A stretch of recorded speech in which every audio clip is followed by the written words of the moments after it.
Bon, on va parler de tout ça. C'est parti. Allez, c'est parti.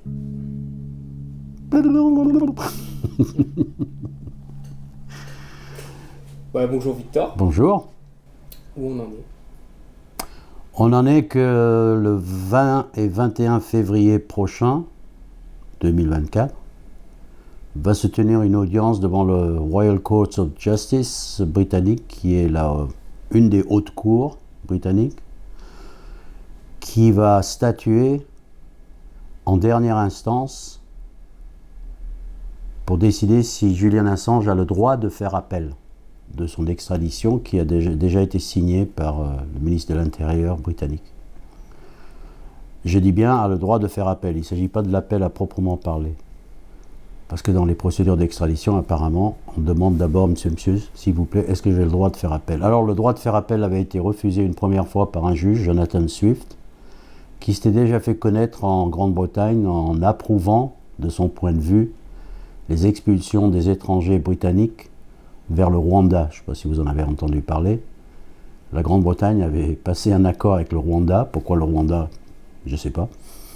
Donc des étrangers, pas des Rwandais, n'importe quel étranger expulsable pouvait se voir expulsé vers le Rwanda en échange d'une pécule. Je crois qu'ils indemnisaient je crois que c'était 5000 livres sterling par expulsé. Et lui, il avait trouvé ça légal. Ça a été bloqué, Bon, bref, drôle de juge, et qui a refusé l'appel de Julian Assange, le dossier des avocats, avec des arguments, alors je caricature un peu, mais à peine. Un de ses principaux arguments, c'était que le dossier des avocats d'Assange était trop long. Il y avait trop de pages à lire. 80 pages, c'est beaucoup. Il disait que c'était un peu bavard et que les avocats tentaient de refaire le procès, qu'un appel bien rédigé est un appel succinct. Enfin bref, c'était la forme qui avait l'air de le gêner, donc il a refusé le droit de faire appel dans la procédure des extraditions en Grande-Bretagne. Donc maintenant, il va passer devant 2 juges d'une instance supérieure qui ont prévu 2 journées d'audience et qui vont décider donc s'il a le droit de faire appel. Donc première information. Deuxième information, nous n'avons strictement aucune idée de quand ils vont prendre une décision. Combien de temps ils vont prendre? Sur le champ, dans 8 mois, dans 3 mois, on n'en sait rien. Donc déjà, ça c'est un des inconnus. Quand est-ce qu'ils vont annoncer leur décision? Deuxièmement, sur quel point vont-ils autoriser l'appel? Parce qu'on peut faire appel sur tous les actes d'accusation, mais les juges pourraient décider qu'un seul, par exemple, des actes d'accusation des États-Unis mérite qu'on le réexamine. Donc on ne sait pas s'il va avoir une autorisation de faire appel sur tous les points ou que sur certains. Bien entendu, le nombre de points va déterminer la longueur du procès, si procès il y a. Donc scénario 1, à une date indéterminée, il lui refuse le droit de faire appel. Et là, il est expulsable à tout moment. Il y en a qui disent qu'un avion sera déjà prêt sur le tarmac de l'aéroport de Heathrow avec les moteurs en train de tourner pour l'embarquer le plus vite possible. Je ne crois pas à ce scénario, personnellement, mais on verra. À ce moment-là, il a un tout dernier recours qui est pas stricto sensu un recours devant la justice britannique, mais un recours devant la Cour européenne des droits de l'homme, à laquelle la Grande-Bretagne est normalement signataire. Mais, à cause du Frexit, la Grande-Bretagne a déjà parlé de quitter la Cour européenne des droits de l'homme, donc c'est pour dire que dans leur esprit. Deuxièmement, on ne sait pas si l'appel devant la Cour européenne sera suspensif. C'est-à-dire, est-ce que les Britanniques vont dire, puisqu'il a fait appel devant la Cour européenne, on va attendre la décision de la Cour européenne? Ou s'ils vont dire, on s'en fiche, on l'expulse quand même? Bref,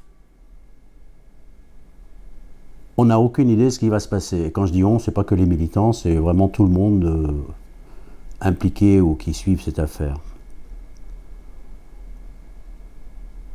Et là, ça sera fini si si la Cour européenne, par exemple, est ignorée par la Grande-Bretagne. Je pense que s'ils acceptaient l'appel de la Cour européenne, c'est-à-dire que si ils considéraient que l'appel était suspensif, donc qu'ils attendent le résultat de la Cour européenne, je crois qu'il y a de très fortes chances que la Cour européenne des droits de l'homme, par contre, se prononce contre son extradition vers les États-Unis. L'autre scénario, c'est qu'ils acceptent qu'ils puissent faire appel sur un ou plusieurs points. Un ou plusieurs points, s'ils acceptent, le nombre de points va changer la longueur du nouveau procès en appel qui aura lieu, évidemment. S'il y a 17 points à examiner, ce sera plus long qu'un seul point. Pour moi, l'hypothèse la plus vraisemblable, c'est que quelle que soit la décision, ils vont se débrouiller pour que la décision finale soit décidée après les élections américaines, c'est-à-dire le mois de novembre. Je crois personnellement qu'ils n'ont pas envie de fourguer le cas Assange dans les bras d'un Joe Biden qui a déjà pas mal de choses qui le plombent. Et ça serait un élément de plus. Donc voilà, donc c'est le dernier jour, le jour X, comme ils l'ont qualifié. On va se retrouver pas mal de gens en train de manifester devant le Royal Court of Justice le 20 et le 21 février, les 2 jours, j'y vais. Il y a pas mal de Français, pas mal d'amis qui vont, probablement encore plus de ceux que je ne connais pas. Il y a des gens qui viennent de très loin d'ailleurs, donc il risque d'y avoir du monde. On a appris aussi depuis peu qu'il y aura une autre manifestation pour une autre cause qui se tiendra le même jour au même endroit devant le même tribunal, donc ça risque d'être olé olé. Voilà. C'est la situation actuelle. Il s'est passé des choses entre-temps assez intéressantes. Par exemple, il y a 2 jours, en Australie, qui est le pays d'origine de Julian Assange, il est australien, qui jusqu'à présent, sur le plan diplomatique, avait eu une position relativement distante dans cette affaire, en suivant la ligne de ceux qui bottent en touche, style « nous faisons confiance à la justice britannique, laissons la justice faire, suivre son cours », des trucs comme ça. Et là, peut-être en sentant que c'était plus chaud que ce qu'ils pensaient, ou peut-être parce qu'il y en a qui ont fait un très bon travail de lobbying auprès des parlementaires australiens, ils viennent de voter une motion présentée par un des députés les plus actifs de la solidarité avec Assange. Ils ont voté à 2/3 le soutien à une motion demandant que Julian Assange soit libéré et ramené en Australie. C'est un message assez fort, et c'est probablement le message le plus fort que l'Australie a jamais envoyé à ses alliés, notamment les États-Unis et la Grande-Bretagne. Donc c'est intéressant, c'est nouveau. Il y a eu une action similaire, mais pas de la même ampleur aux États-Unis, où des députés des 2 bords, des membres du Congrès, républicains et démocrates, une dizaine, c'est pas le bout du monde, hein, mais quand même, ont aussi signé une lettre demandant au département de justice, à Joe Biden, d'abandonner les charges contre Julian Assange. Il y a eu encore une intervention ferme du rapporteuse des Nations Unies sur la torture et les mauvais traitements, la dame qui remplace Nils Melzer, qui était celui qui avait suivi l'affaire. Un rappel à l'ordre récent, pareil. Amnesty International aussi a fait un rappel à l'ordre sévère, je trouve, terme bien choisi. Même Reporters sans frontières aussi. Je crois que tout le monde sent que c'est un peu les dernières démarches pour essayer de sauver le plus grand journaliste du XXIe siècle, figurez-vous. Voilà où est-ce qu'on en est. Sur le plan des informations, on a... Alors, il y a je crois qu'on l'avait présenté la dernière fois, il y a le livre de Nils Melzer aux éditions critiques qui s'appelle L'affaire Assange. Nils Melzer, M-E-L-Z-E-R, est le rapporteur spécial des Nations Unies sur la torture et les mauvais traitements, qui a examiné le cas de Julian Assange et qui a été scandalisé parce qu'il a découvert. Alors on pourrait se dire qu'un rapporteur spécial des Nations Unies qui travaille sur la torture et les mauvais traitements, il en a vu d'autres, hein. Et pourtant ce cas-là lui a paru absolument extraordinaire. Il a fait un livre, publié aux éditions Critiques en France, traduit évidemment, que je conseille de lire d'ailleurs. Ici, très récemment, cette fois-ci aux éditions Agon, on l'attendait depuis longtemps celui-là, Stefania Maurizi. Ceux qui suivent l'affaire Assange connaissent Stefania Maurizi, c'est une journaliste italienne qui travaillait pour La Repubblica, qui est un quotidien libéral, je crois qu'il doit se situer quelque part comme le Figaro chez nous, et qui a suivi, non seulement suivi l'affaire Wikileaks et Julian Assange, mais elle faisait partie des journalistes qui travaillaient presque depuis le début avec Wikileaks sur l'analyse des documents qu'ils y recevaient. Elle faisait partie du pool de journalistes qui collaboraient avec Wikileaks. Et elle se bat depuis, sans cesse, elle ne s'est pas arrêtée, essayant d'obtenir toute la documentation, les courriers échangés, on lui refuse, elle engage des avocats. En fait, c'était une affaire qui n'en finit pas. Elle a rédigé ce livre, j'ai pas eu le temps de lire, j'ai lu le premier chapitre, les copains qui l'ont lu me disent que ça se lit comme un roman policier. Elle a fait une tournée très récente en France pour le présenter, il y a eu une soirée à la Bourse du Travail au mois de février, il y a eu entre 200 et 300 personnes, c'était un beau succès. Et elle raconte comment ça s'est passé, son premier engagement avec Wikileaks, les coups de fil à 3h du matin, elle-même qui faisait l'objet de filatures, de surveillance, elle a été écoutée, son téléphone a été ouvert, ses ordinateurs portables volés, elle a été agressée physiquement pour lui voler des documents, etc.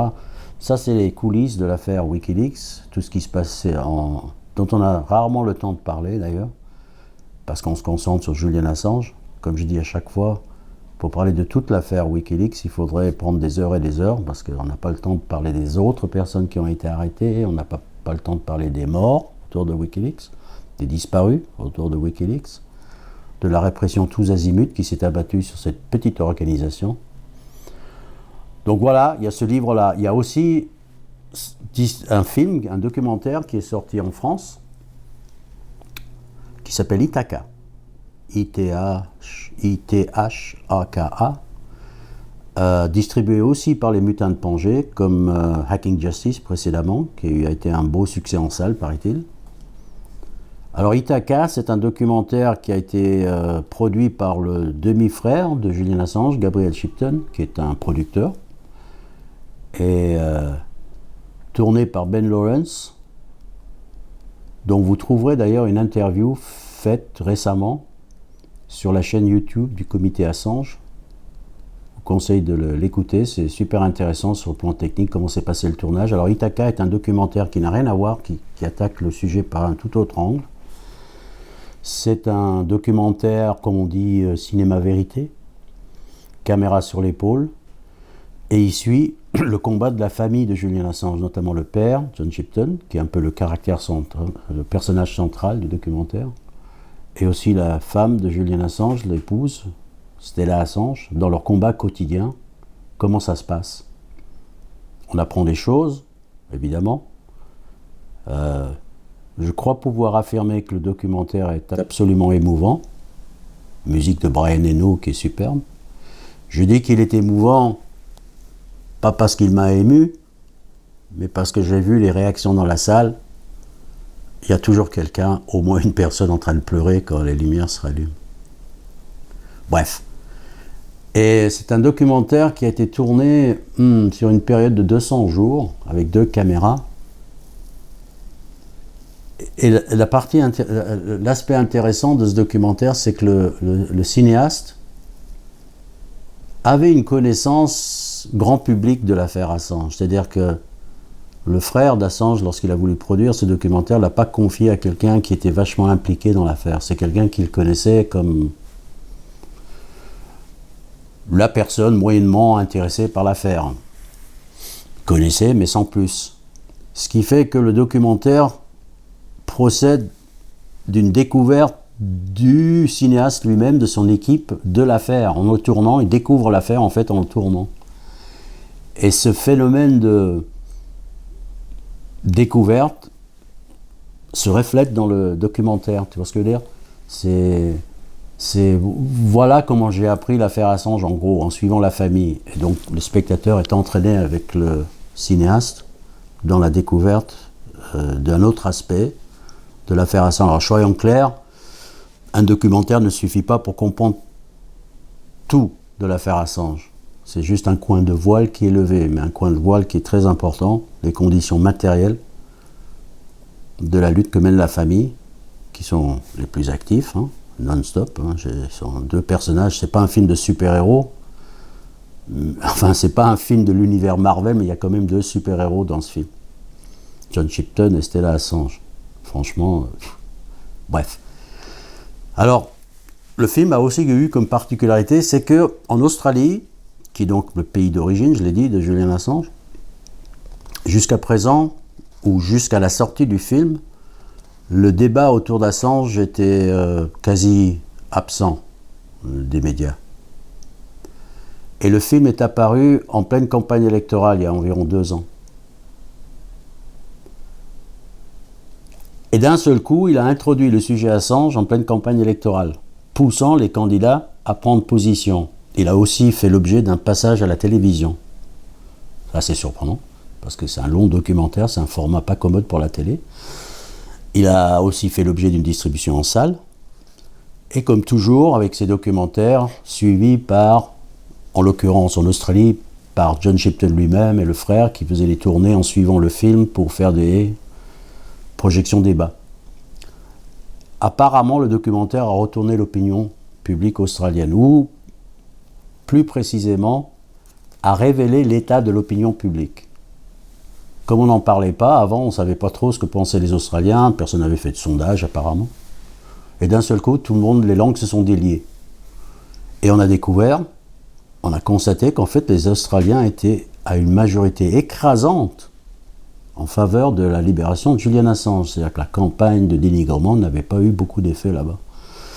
Mais personne n'en parlait. Et les politiciens pouvaient se permettre de ne pas en parler, puisqu'il n'y avait pas de pression. Et le film est arrivé, et boum, d'un seul coup, tout le monde a pris position, même le Premier ministre a dit « Bon, cette affaire, ça a assez duré, ça suffit, assez c'est assez ».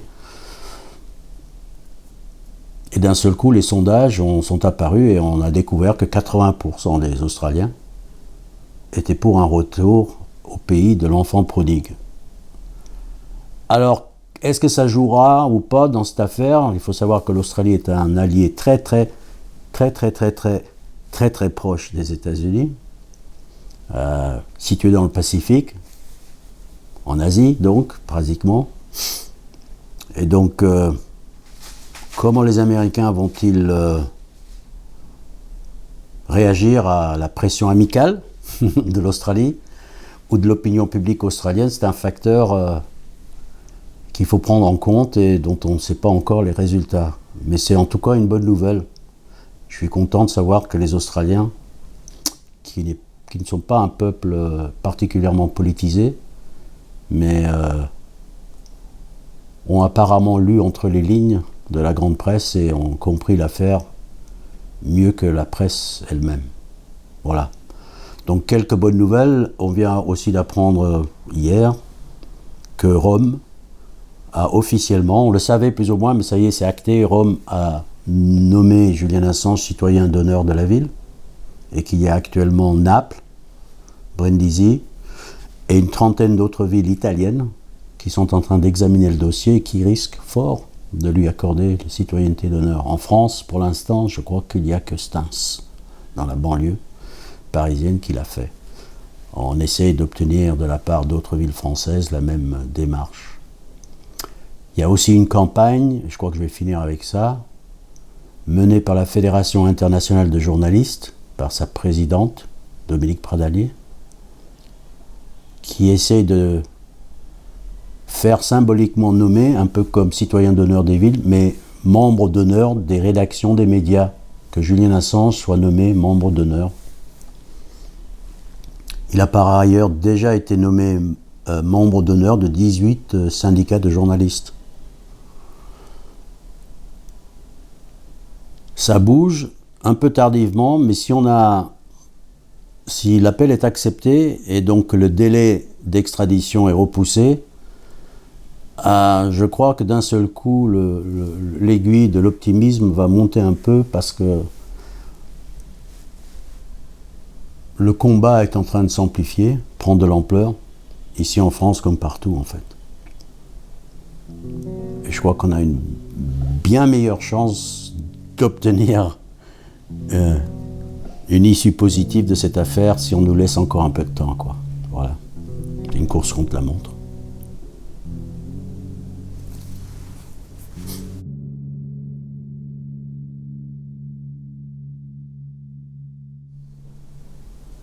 Sur la question des enjeux.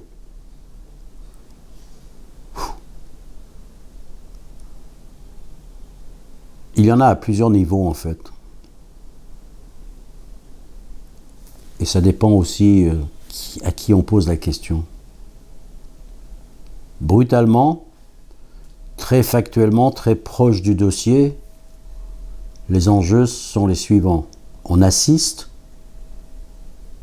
à une criminalisation du journalisme d'investigation. Pourquoi je dis ça ? Beaucoup de gens pensent que Julian Assange est poursuivi pour avoir publié des documents classifiés. C'est pas ça du tout. Il n'est pas poursuivi pour ça. Il ne pouvait pas, entre guillemets, être poursuivi pour ça parce que les États-Unis, le gouvernement américain, étaient devant le problème qu'eux-mêmes appelaient le problème du New York Times. C'est comme ça qu'ils l'ont appelé. Ça voulait dire quoi ? Ça voulait dire que si on poursuivait Wikileaks pour avoir publié des documents, il faudrait aussi poursuivre les autres journaux qui ont publié les mêmes documents, puisqu'en 2010, Wikileaks avait fait la une de tous les journaux et tout le monde profitait joyeusement de l'aubaine qu'offrait Wikileaks de ces documents, classifiés ou non d'ailleurs. Donc poursuivre Wikileaks pour avoir publié tel ou tel document, s'il a été publié par un autre journal, il aurait fallu poursuivre les deux. Il était hors de question évidemment de poursuivre le New York Times. Aux États-Unis, ça aurait été... Et donc, ils ont mis longtemps à réfléchir à comment l'attaquer, Julian Assange. Je rappelle que Julian Assange aurait commis ces crimes en 2010, mais les Américains ne se sont réveillés qu'en 2019. C'est en 2019 qu'ils ont émis leur premier chef d'inculpation demandant l'extradition de Julian Assange. Donc, ils ont mis 9 ans pour formuler les griefs contre lui. Je crois que la chronologie ne ment pas. Quand tu mets 9 ans pour trouver de quoi l'accuser, ça prouve que le crime n'était pas évident du tout. Tu vois ce que je veux dire ? Si quelqu'un commet un crime, tu mets pas 9 ans pour dire « je sais qu'il a commis un crime, gratte le menton, mais comment puis-je formuler la description du crime en question qui est évident à mes yeux, mais pas à mon cerveau ?» Il y a un problème là. Donc on voit bien qu'il y a une manœuvre d'instrumentalisation du droit. En fait, ils ont mis 9 ans pour trouver l'angle d'attaque. Quelqu'un, un génie du département de justice des États-Unis, a dû se dire « ça y est, j'ai trouvé comment on va l'attaquer ». On ne va pas l'attaquer sur les documents, on va l'attaquer sur comment il les a obtenus. Il n'y a que Wikileaks qui est concerné par comment les avoir obtenus.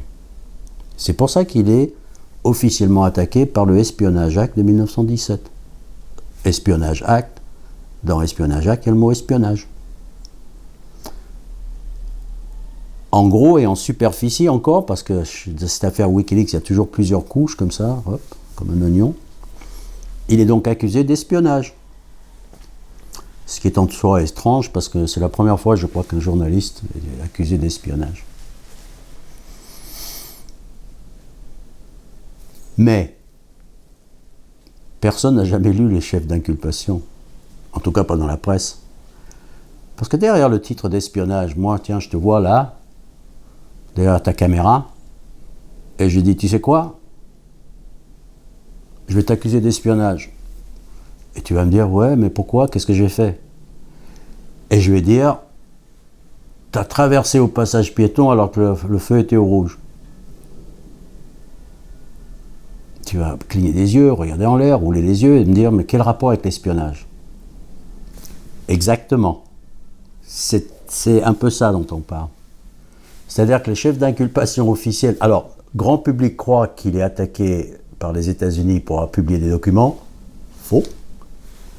Officiellement, les États-Unis disent on va l'attaquer parce qu'il a fait de l'espionnage.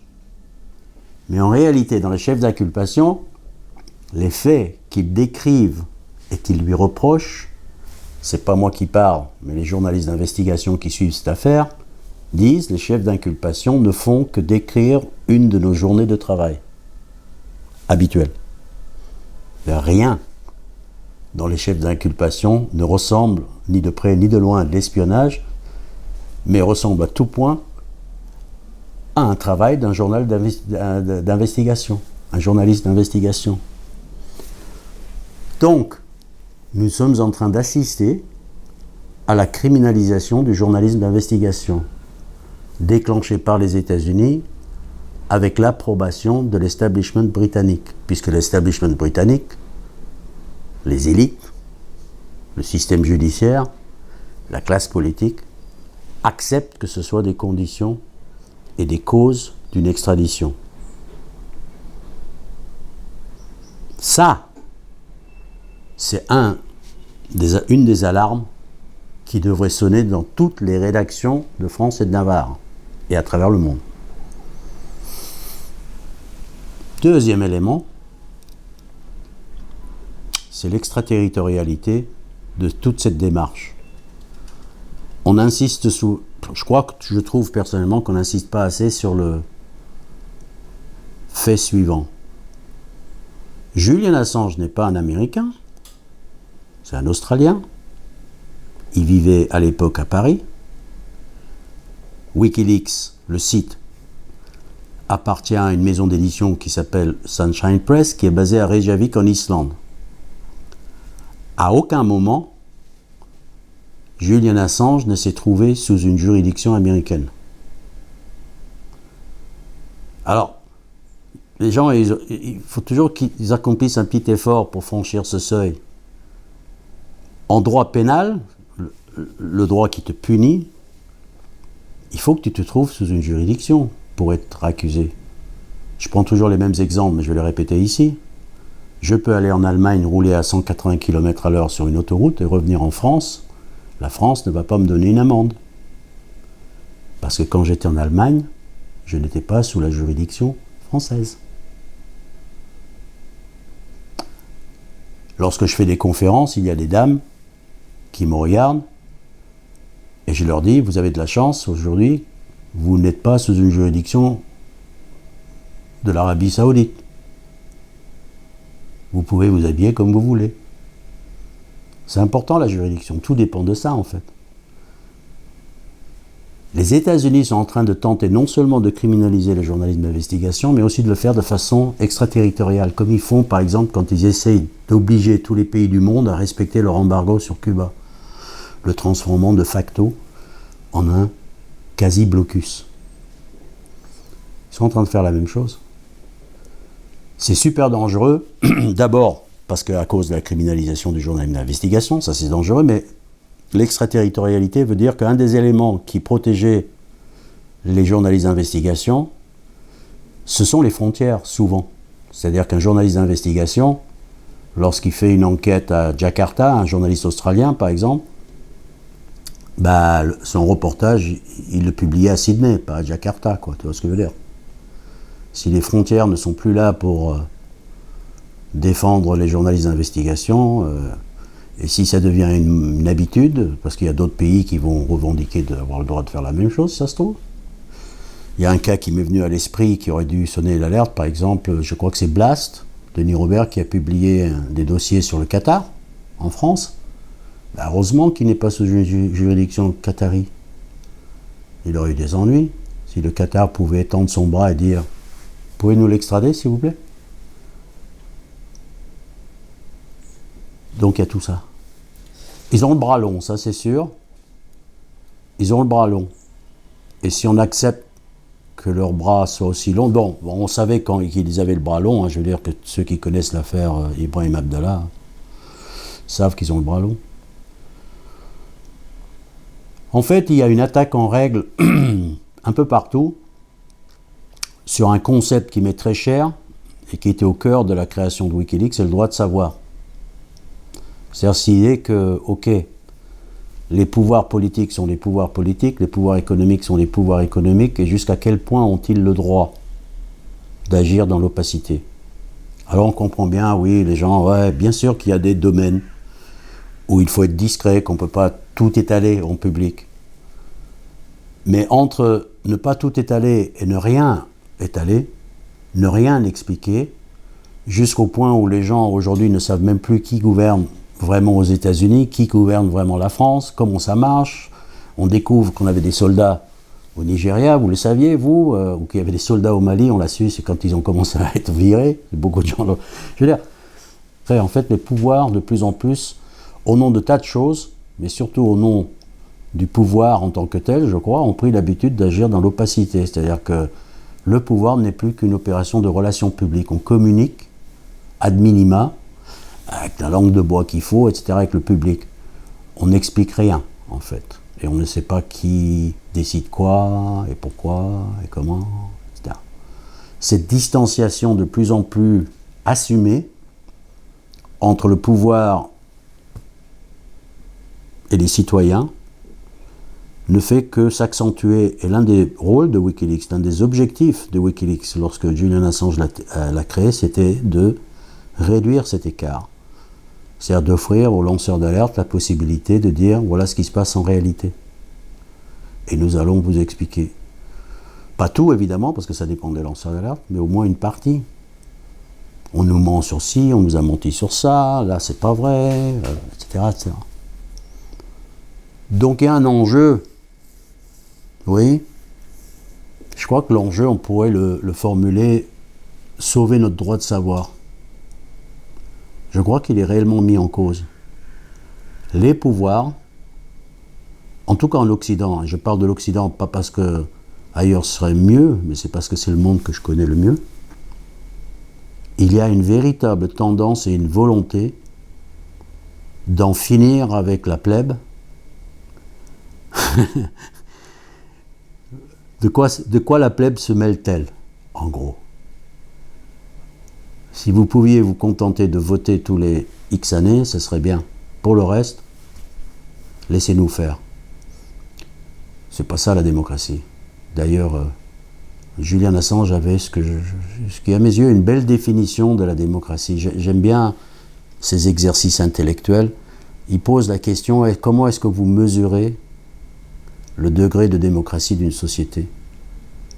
C'est-à-dire que comment tu la mesures comme on mesure la fièvre dans ton corps avec un thermomètre?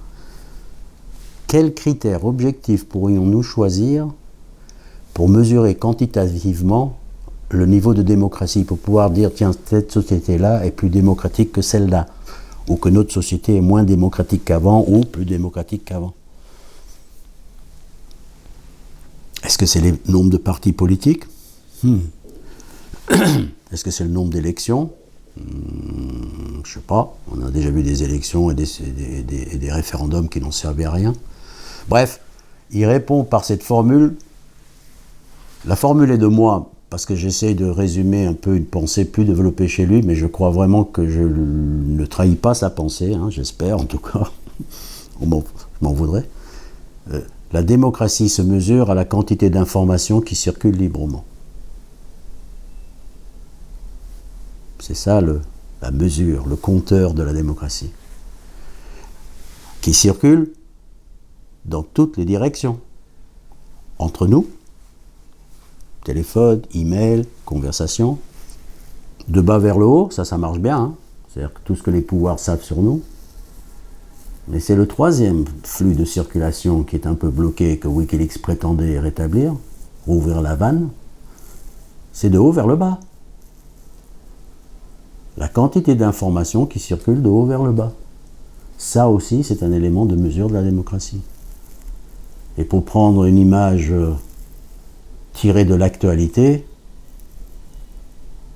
il y a quelqu'un qui a fait exploser le pipeline de l'information qui allait de haut vers le bas.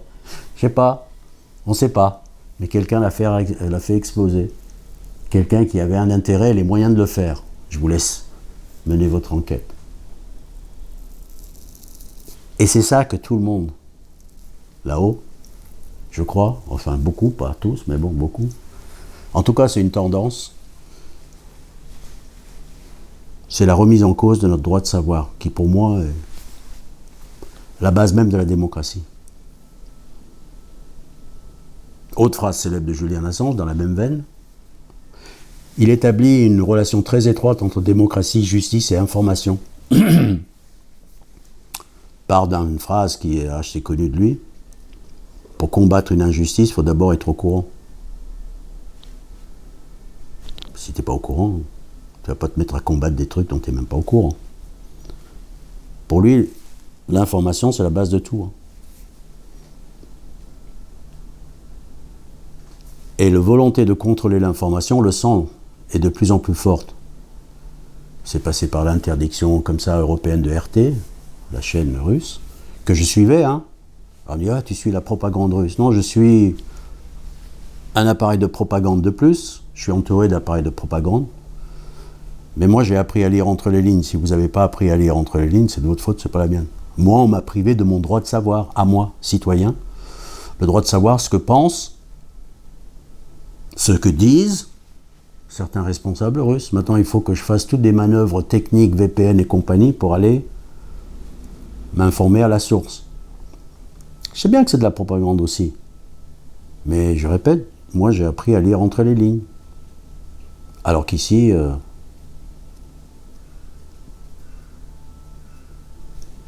y a une blague. Tu veux que je te raconte une blague? Il y a un Russe et un Américain qui sont côte à côte dans un avion et l'Américain demande en russe « Pourquoi vous allez aux États-Unis » Le Russe, il dit « C'est pour étudier la propagande américaine. » Et l'Américain, il dit « Quelle propagande américaine ?» Et le Russe, il dit « Exactement. »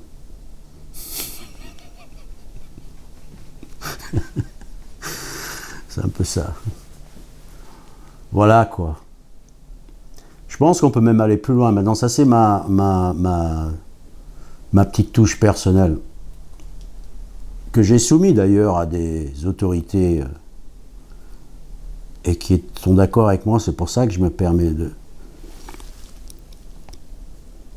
L'affaire Assange est simple. Alors, est-ce qu'il est l'origine? Est-ce qu'il est, il est en tout cas symbolique, ou en tout cas au cœur d'un problème encore plus vaste? Un peu comme si Julian Assange était tombé dans les crevasses qui séparent deux plaques tectoniques géopolitiques qui sont en train de se déplacer.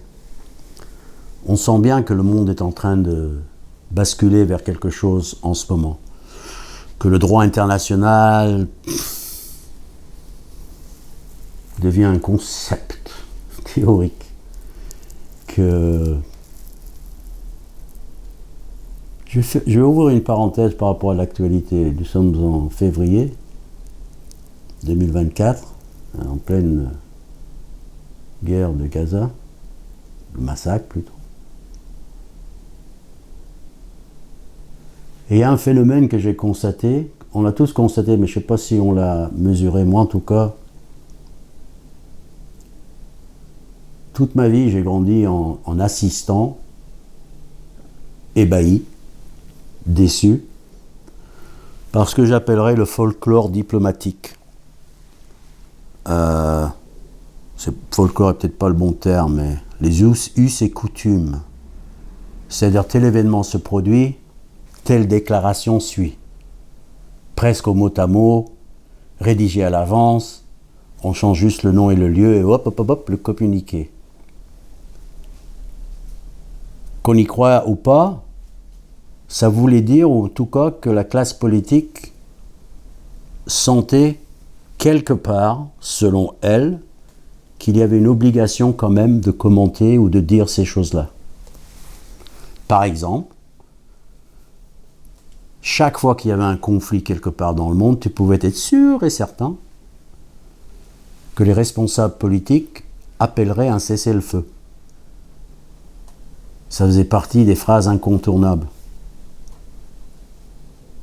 Et bien pour la première fois, pour revenir à Gaza, et de mémoire, j'ai jamais vu ça, la classe occidentale française, européenne, occidentale, n'a même pas eu l'élégance, le réflexe, sincère ou pas,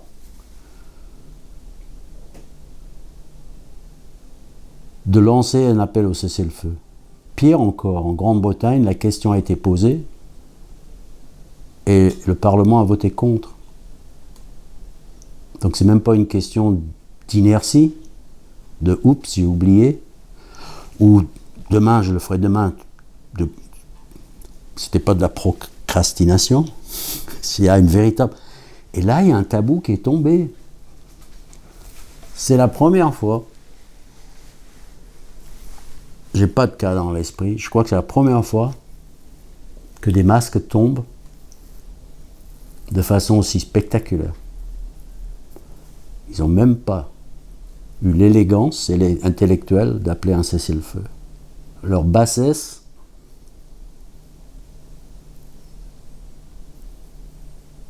Ouais, il y a toujours eu de la bassesse chez eux, je crois. Mais cette fois-ci, c'est assumé. Dans ce contexte, je reviens à Wikileaks, l'affaire Assange, cette remise en cause des valeurs, respectées ou pas, mais qui étaient plus ou moins universelles, d'ailleurs l'Occident était spécialiste dans la défense des valeurs universelles. Mince, elle en a fait des guerres pour défendre ces valeurs universelles. Et bien d'un seul coup, on se rend compte, beaucoup s'en doutaient, que c'est du pipeau. C'était du pipeau.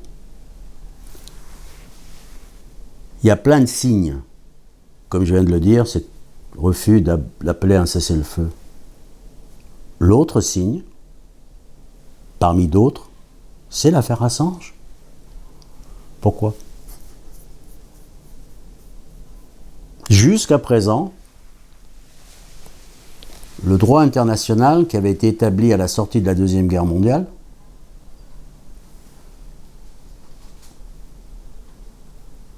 était créé en partie sur ce qu'on appelle, à tort ou à raison, je ne suis pas sûr, mais je crois que c'est comme ça qu'on les appelle, les principes de Nuremberg, c'est-à-dire le tribunal qui a jugé les nazis après la Seconde Guerre mondiale, et qui a édicté, a jugé des choses qui sont devenues un peu les fils qui ont servi à tisser le droit international. Par exemple, le tribunal de Nuremberg a dit que le crime des crimes, le crime absolu, le crime qui englobe tous les autres crimes, c'est le crime contre la paix. La formule consacrée pour dire déclencher une guerre non provoquée. C'est-à-dire qu'à partir du moment où tu déclenches une guerre, tu deviens ipso facto responsable ou coupable de tous les crimes qui sont commis dans le cadre de cette guerre. Le tribunal de Nuremberg a dit on ne va pas juger les crimes un par un, et puis il y en a eu. Dieu sait s'il y en a eu. Non. Les responsables nazis ont été jugés, si j'ose dire, par l'eau. Vous avez déclenché la guerre, vous êtes coupable de tous les crimes qui ont suivi. Autrement dit, et ça paraît évident aujourd'hui, mais à l'époque, autrement dit, d'un seul coup, déclencher une guerre, c'était pas bien. Tu sais, c'est pas bien de déclencher une guerre. Avant, si tu lis l'histoire, les rois, ils déclenchaient les guerres, on faisait des razzias villages d'en face, on revenait avec le butin, ou avec les blessés, ça dépend. Mais ça s'arrêtait là, quoi. Il y avait les vainqueurs, les vaincus. Maintenant, le droit international disait, ouais. Non, déclencher une guerre, c'est le crime absolu, en fait. Le tribunal de Nuremberg a dit aussi qu'obéir à des ordres n'est plus une excuse.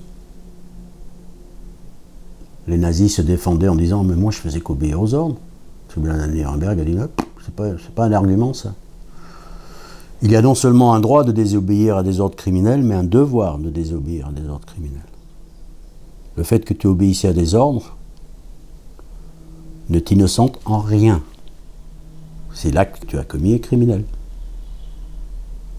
Et enfin, un élément moins connu, que j'ai découvert en allant sur le site nuremberg.net, tu trouves tous les comptes rendus des procès, etc. Super intéressant. Je ne le savais pas, il y en a qui le savaient, mais moi je ne le savais pas. Le tribunal de Nuremberg a condamné à mort et exécuté un journaliste pour avoir fait de la propagande de guerre. Il n'avait pas de sang sur les mains au sens communément admis du terme, mais le tribunal de Nuremberg a dit que la propagande pro-guerre faisait partie, à part entière, du crime lui-même, était un élément constitutif du crime. Attends, tu veux dire que si tu fais de la propagande pro-guerre, tu peux être condamné à mort et exécuté comme un criminel de guerre? En tout cas, c'est ce que le tribunal de Nuremberg a dit. Tu sais, si le principe de Nuremberg était tous appliqué, je connais des rédactions qui seraient dégarnies. Hein. Il y aurait que la réceptionniste à l'entrée et le garçon qui apporte les sandwichs à midi, quoi. Putain, tu te rends compte? Pourquoi je parle de ça? Je reviens à l'affaire Assange. Maintenant, tu compares ce que je viens de dire avec l'affaire Assange. On est parti de le crime des crimes, le crime absolu, c'est de déclencher des guerres non provoquées.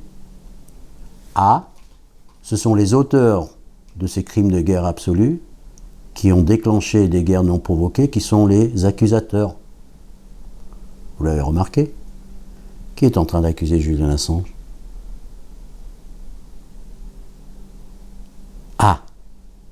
Ça c'est nouveau, ça. Enfin, nouveau non, mais c'est quand même un renversement de la situation.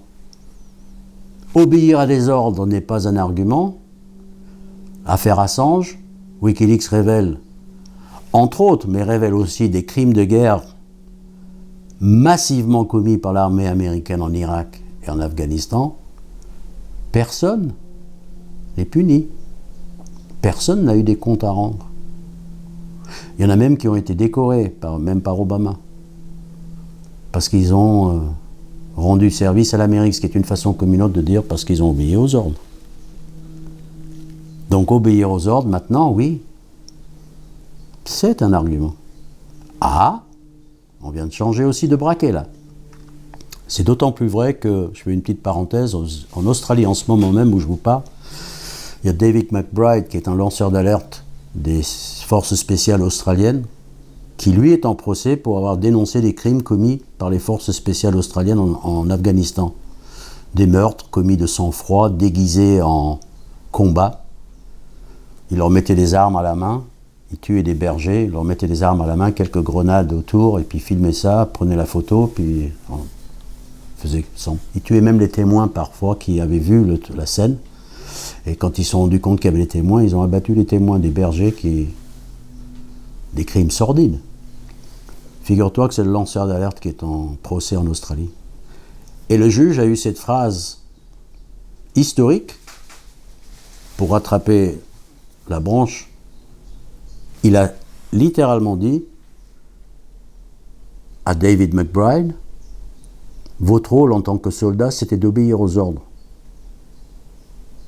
Le tribunal de Nuremberg a eu tort. Il a dit. Autrement dit, même pour commettre un crime, tu dois obéir aux ordres. Et les dénoncer, c'est toi qui vas en tôle. Et enfin, on est passé d'une condamnation à mort et d'une exécution d'un journaliste qui a fait de la propagande pro-guerre. Aujourd'hui, on est en train d'assister à la lente mise à mort du journaliste le plus anti-guerre, le plus pacifiste, le plus innovateur, le plus original, le plus primé au monde. Quelque part, l'affaire Assange, pour moi, dans ma tête, comme ça, je le formule comme je peux, mais je le vois un peu comme la revanche de Nuremberg ou l'anti-Nuremberg. Et c'est un signe des temps. C'est pas la cause, mais bon Dieu, qu'est-ce qui illustre bien ce changement de paradigme qui est en train de s'opérer, et pas dans le bon sens, en tout cas pas en Occident. Julian Assange, il s'est fait vraiment coincer entre je reprends l'image des plaques tectoniques, il est tombé dans la fissure et le monde est en train de changer. Et Julian Assange, il est en train d'en payer le prix, mentalement et physiquement. Parce qu'il s'est trouvé au mauvais endroit, au mauvais moment, si je puis dire, ou plutôt au bon endroit, au bon moment. Enfin bref, Wikileaks, ça a vraiment été ça, le combat du droit de savoir et de la justice par l'information.